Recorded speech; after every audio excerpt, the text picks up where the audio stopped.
Merci. Honorable assistance, je me permets de vous présenter un travail dont le but est d'évaluer l'intérêt d'intégrer les lésions tubulo-interstitielles dans la classification de Berden au cours des vascularites rénales à ANCA. Alors, ces vascularites sont des vascularites nécrosantes, polyimmunes, intéressant les petits vaisseaux. L'atteinte rénale au cours de ces pathologies est associée à une morbidité et une mortalité très élevée.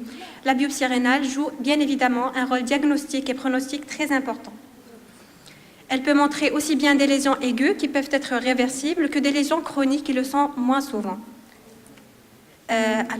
Dans ce sens, Berden a élaboré une classification histopronostique en 2010 qui catégorise 4 types d'atteintes glomérulaires, focales, accroissants, mixtes et scléreuses, en fonction du pourcentage de glomérules normaux, du pourcentage de glomérules accroissants, de glomérules scléreux, et il a conclu que la survie rénale baissait en allant de la forme focale à la forme scléreuse, aussi bien à 1 an qu'à 5 ans.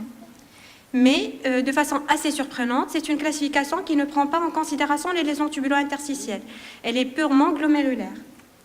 Donc, l'objectif de ce travail est de vérifier si, effectivement, les lésions tubulo-interstitielles à type d'atrophie tubulaire et de fibrose interstitielle n'influençaient pas réellement le pronostic rénal et s'il existait une corrélation entre les lésions tubulo-interstitielles et les lésions glomérulaires.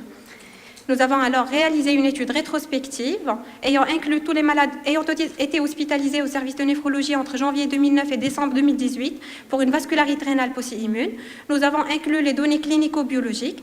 Les lésions glomérulaires ont été subdivisées en 4 classes selon la classification de Berden, alors que les lésions tubulo-interstitielles renseignaient sur la présence ou pas d'une nécrose tubulaire et sur le pourcentage d'atrophie tubulaire et de fibrose interstitielle. Nous avons colligé 33 malades avec un âge moyen de 49 ans. On a noté une nette prédominance féminine et une prédominance des anticorps anti-MPO. Les biopsies rénales renfermaient 4 formes focales, 4 accroissants, 14 formes mixtes et 11 formes scléreuses. Concernant les lésions tubulo-interstitielles, 27 patients présentaient des lésions de fibrose interstitielle et d'atrophie tubulaire, avec un pourcentage moyen de ces lésions de 57%, alors que la nécrose tubulaire était présente chez 7 patients. 25 patients ont été mis sous corticothérapie orale, puis intraveineuse, puis sous cyclophosphamide intraveineux, alors que 8 patients n'ont pas reçu de traitement à cause d'un décès précoce ou bien de signes de chronicité avérés sur la biopsie rénale. L'évolution rénale sur un suivi moyen de 13 mois était caractérisée par une normalisation de la fonction rénale chez 3 patients et une évolution vers la chronicité chez 22 patients, dont 18 ont évolué vers une insuffisance rénale chronique terminale. 9 patients sont décédés. Concernant l'étude statistique, analytique, on a voulu chercher une corrélation entre les lésions tubulo-interstitielles et le type d'atteinte glomérulaire. Sur ce tableau, sur ce graphique, on note bien qu'il n'existe pas de corrélation. On note que, aussi bien dans la forme focale accroissant, mixte et scléreuse, le pourcentage de fibrose interstitielle était comparable dans les différents groupes. Par la suite, on voulait chercher une corrélation entre le devenir rénal et le type d'atteinte glomérulaire. On n'a pas noté de différence évolutive significative entre la forme focale et la forme accroissant, ni entre la forme accroissant et la forme mixte. Seule la forme scléreuse présentait une différence pronostique significative avec tous les autres types d'atteinte glomérulaire. Par la suite, l'évaluation de l'évolution rénale en fonction du pourcentage d'atrophie tubulaire et de fibrose interstitielle note que chez les patients ayant normalisé leur fonction rénale, en fait, ils présentaient un pourcentage moyen de fibrose interstitielle et d'atrophie tubulaire aux alentours de 20%. Mais ces différences n'étaient pas significatives. On a par la suite subdivisé le pourcentage d'atrophie tubulaire et de fibrose interstitielle en 4 intervalles. On a noté qu'il existait une différence significative, pronostique, chez les patients ayant moins de 10% de fibrose interstitielle et ceux ayant plus de 50% de fibrose interstitielle. Les patients, bien sûr, ayant plus de 50% de fibrose interstitielle évoluaient plus souvent vers l'insuffisance rénale chronique ou chronique terminale. Enfin, les facteurs de mauvais pronostic rénal retrouvés dans notre étude étaient une anémie initiale, une insuffisance rénale avancée avec une clairance initiale basse et un recours initial à l'hémodialyse, la forme glomérulaire scléreuse, un pourcentage de fibrose et d'atrophie tubulaire comme signalé sur la récente diapo supérieur à 50% et un score FFS élevé.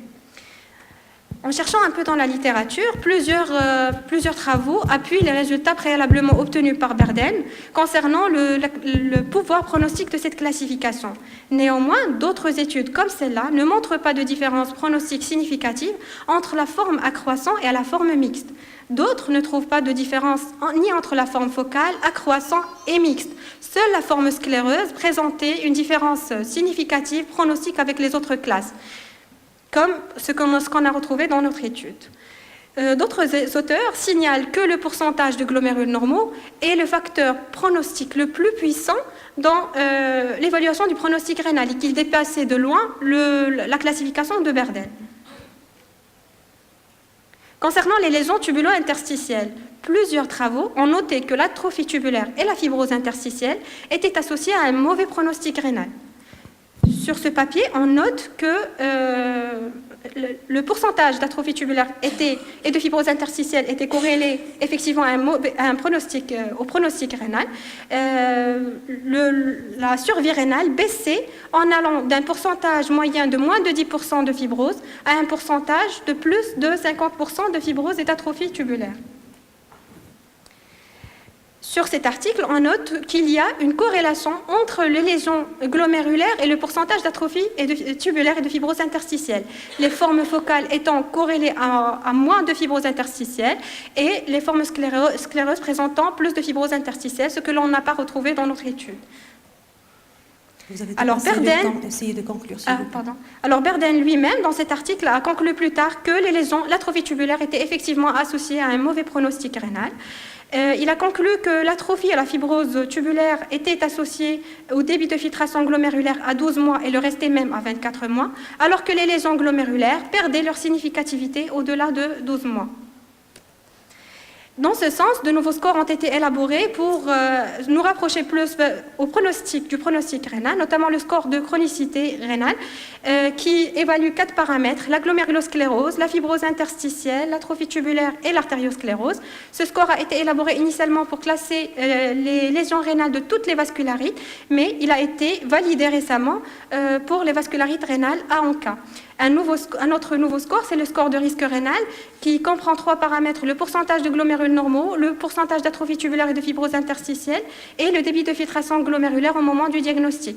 Et il a été conclu et validé que ce score était associé à l'évolution vers l'insuffisance rénale chronique terminale à 36 mois. Donc, devant toutes ces données, on peut conclure que l'atrophie tubulaire et la fibrose interstitielle seraient associées à un mauvais pronostic rénal et leur intégration dans la classification de Berdin ou un autre système de scoring pronostic s'avère nécessaire. Et je vous remercie.